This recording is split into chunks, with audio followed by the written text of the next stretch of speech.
बिस्मिल्लाहिर्रहमानिर्रहीम अस्सलाम वालेकुम तासु गोरे यो special खबरونه مونږ د وخت کې افغانستان کابل کې موجود یو and we are honored to have a special envoy for Pakistan affairs from Afghanistan احمد داودزی صاحب او سر مونږ ډیر خوشاله یو چې تاسو سره ملاقات وشو او it's an honor for us to have you with us and obviously I'm here to talk about those few matters that really matter.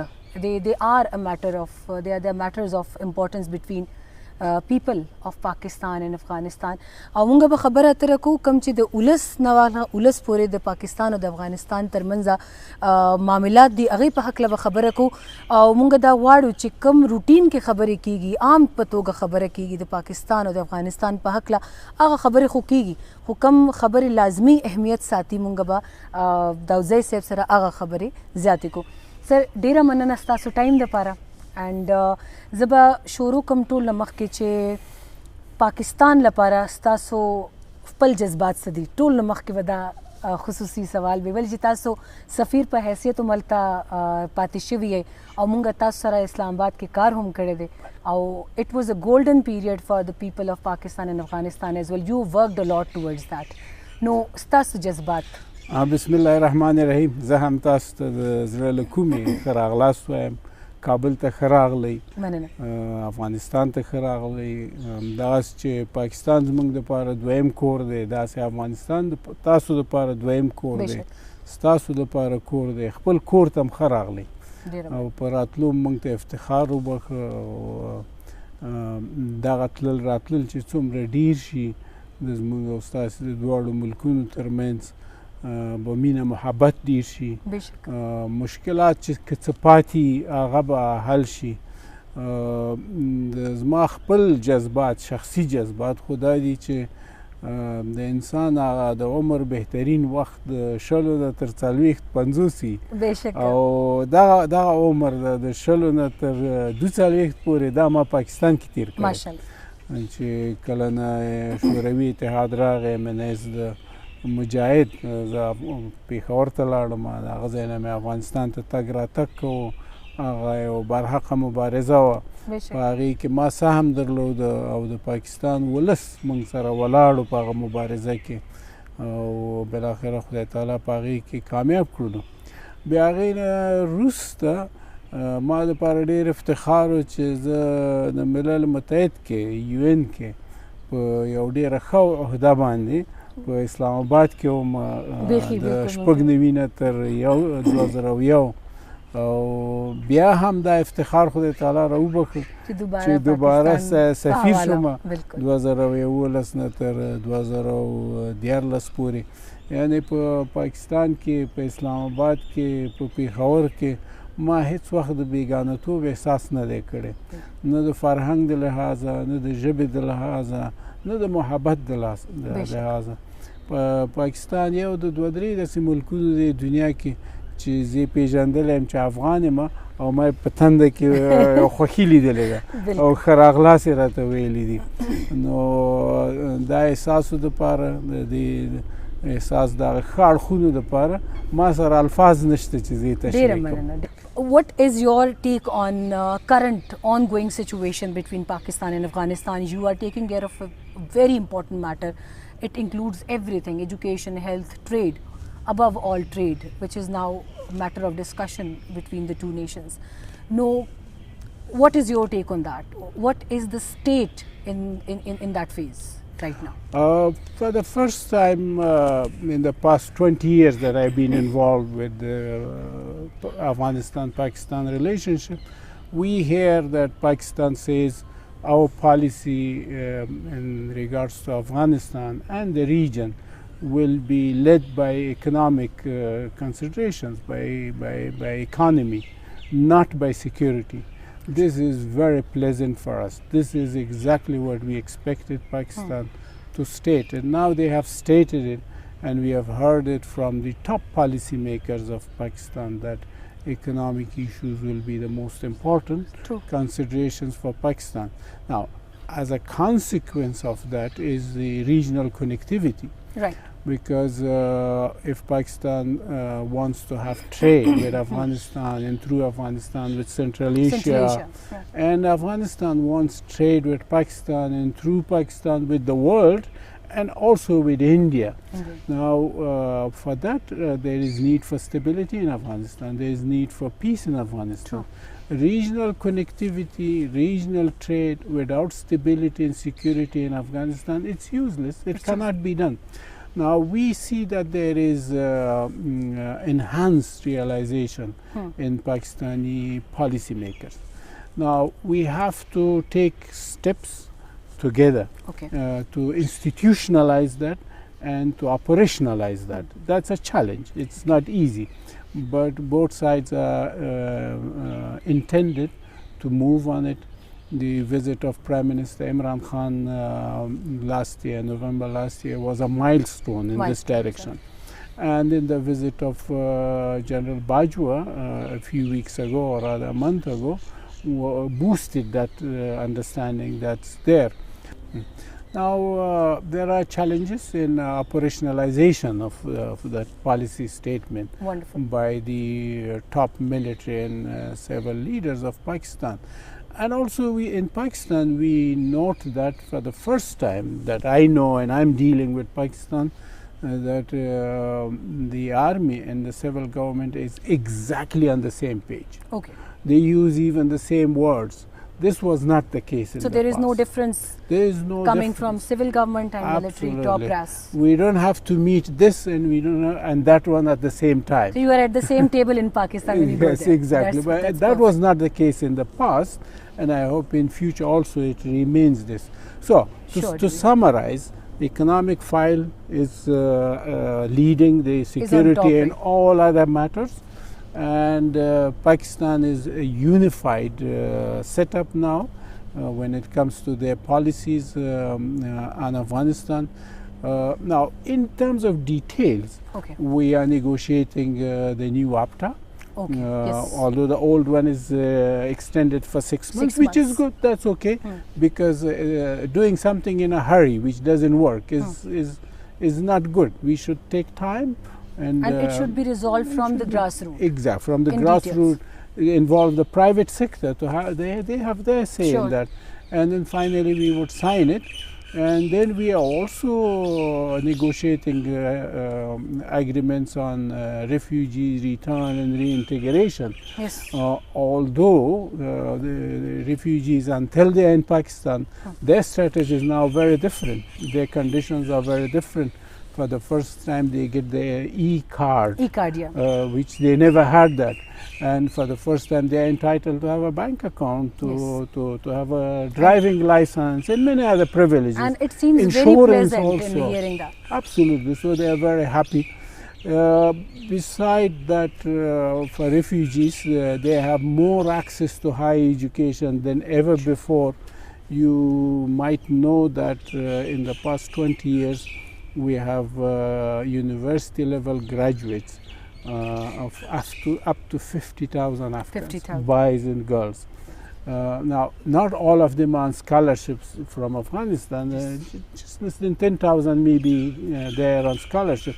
The rest of them from refugee camps. They have been to Pakistani schools and they have made it to universities.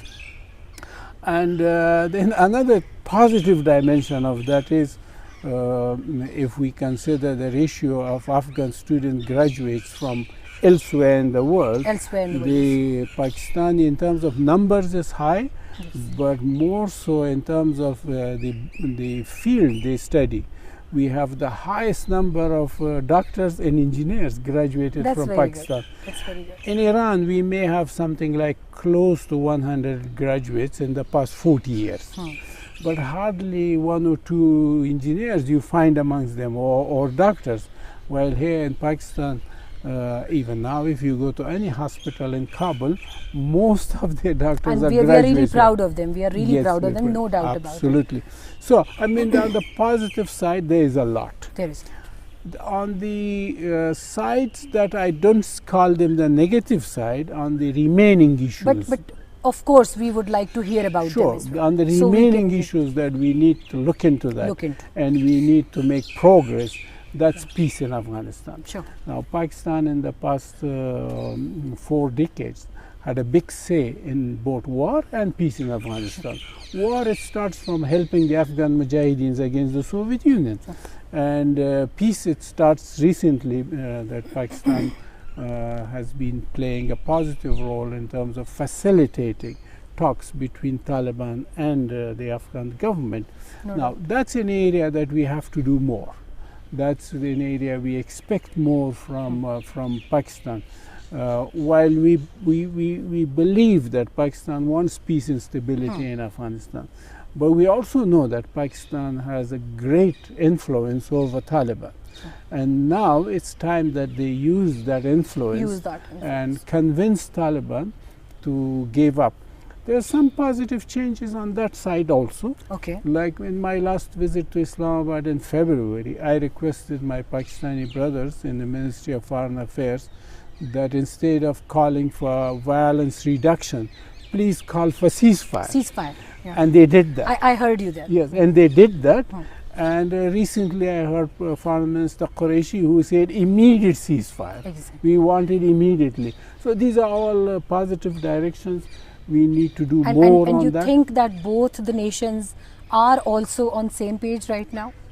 If you want to give it a classification, what classification, what class, what rating would you give it? Like, we are going to do more about it, and till 10 out of 10, 7 out of 10, how do you rate it? I think we have crossed 5. Okay. From 1 to 10, we have crossed 5 in terms of towards, cooperation in the area of peace. That's the area. In the area of trade and other areas, we have done a lot more. A lot more. A lot more. But in the area of peace, we are crossing 5.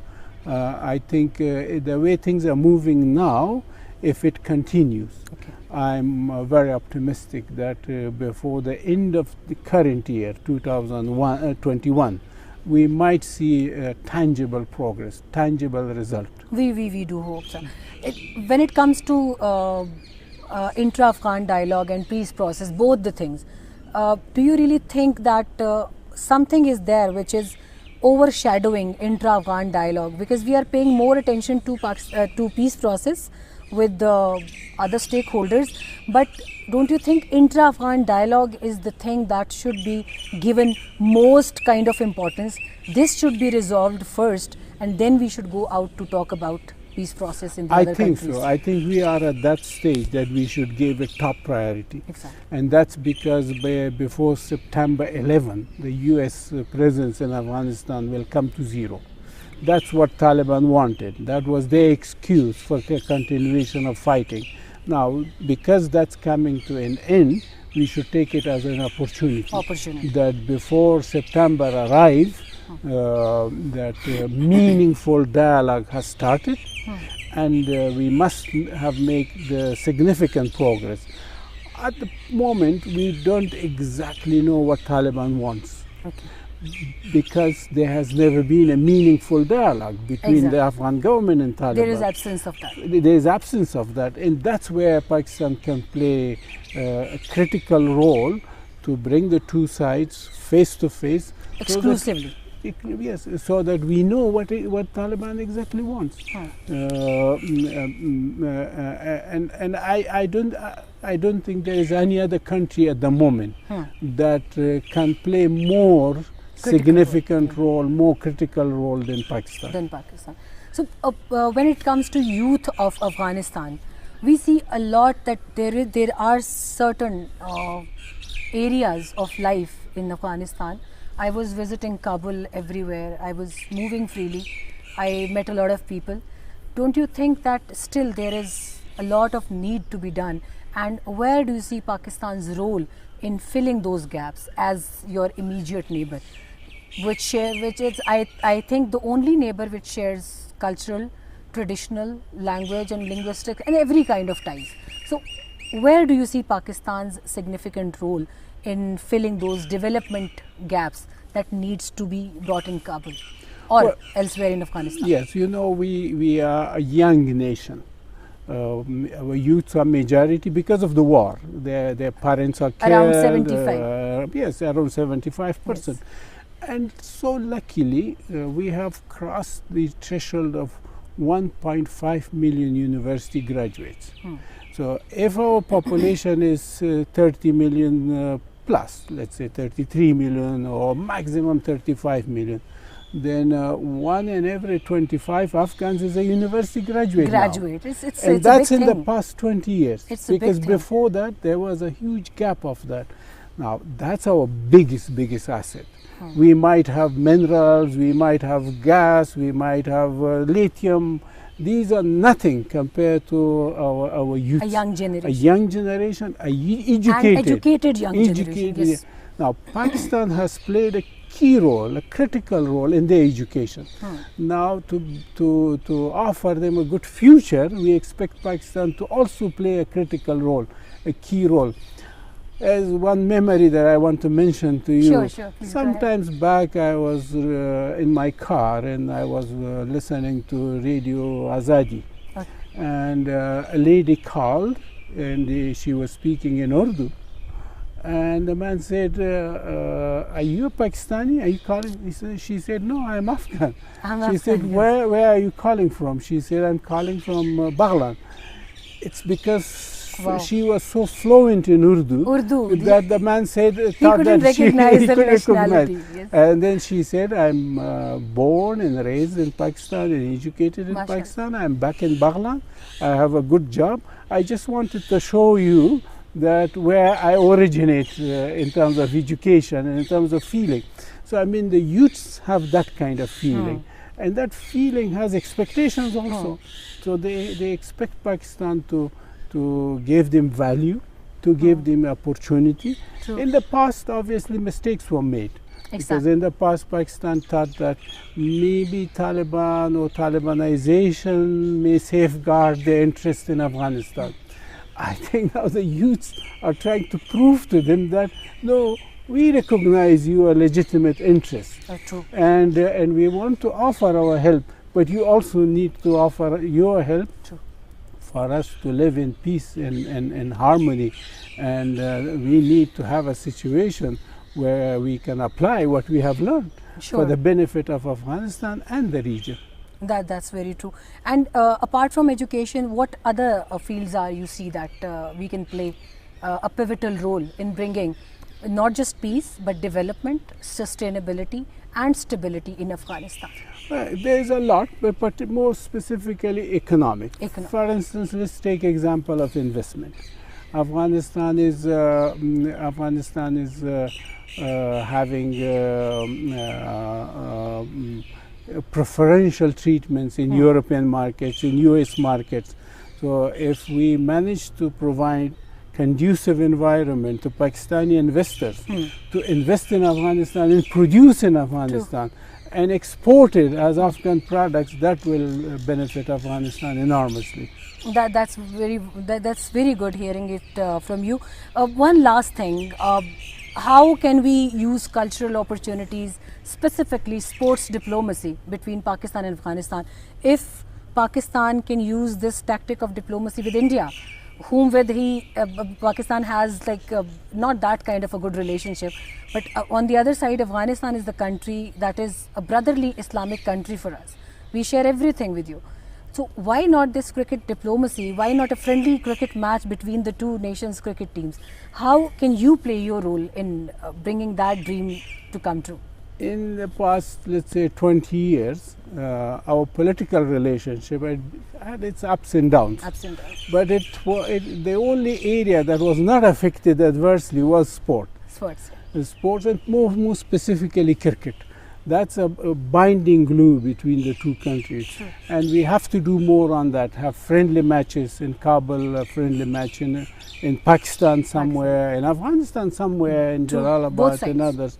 Yes, and there are many other areas like media diplomacy, we should not forget that. That's also very important.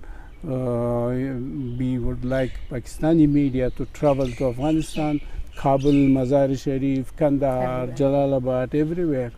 And also we would like Afghan media to have the opportunity to broadcast to Pakistani population, because at the moment they cannot.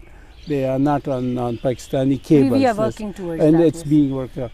And the third critical area which is moving very well, and that's another binding law, that's parliamentary friendship. Parliamentary exchange. That's going on very well, and I have to pay tribute to Asad Qaisar, who is playing a great role, to Shandana Gulzar, she is also playing a great role, here, Nahid Farid, and many others on our side, and Mr. Rahmani, the parliament, we call him Chief of Parliament, you call him Speakers. So I think the parliamentary diplomacy is also moving very well, and we need to strengthen that. Thank you so much for your time, and I hope like it's just a tiny effort from our side, from Pak-Afghan Youth Forum side, that we are trying to instill this friendly diplomacy, which is focused on economy for both countries, yes, and development of both countries and friendship of both countries apart from political sides. So we are expecting from our visit as well that there will be a friendly cricket match between the both teams, yes, and I'll request you to put in your personal efforts so we can do the same from the other side. Sure. You know, we have a document called APAPS, Afghanistan Pakistan Solidarity and Peace Agreement. Now, in that one, there is one specific area on cricket matches. We will follow that. There are many other areas. Thank you so much. And I have developed a roadmap for that. So it is there in the roadmap. You will witness that. Thank you so much. I'm taking this. I'm taking this from you as a wonderful gesture of friendship and goodwill and love for Pakistan. And definitely, it will be the message is going to the people of Pakistan as it is, as you said. So thank you very much for your time, Most Honorable welcome, sir. and those messages are coming from our hearts. You are our musher, you are our elder, you. And we have a great deal of respect from you, for you, from the people of Pakistan, for the people of Afghanistan, and I hope it gets transmitted as well. So once again, I'm highly honored to have this chat with you. Honor is ours. Thank you, sir. Dera manana, dera manana.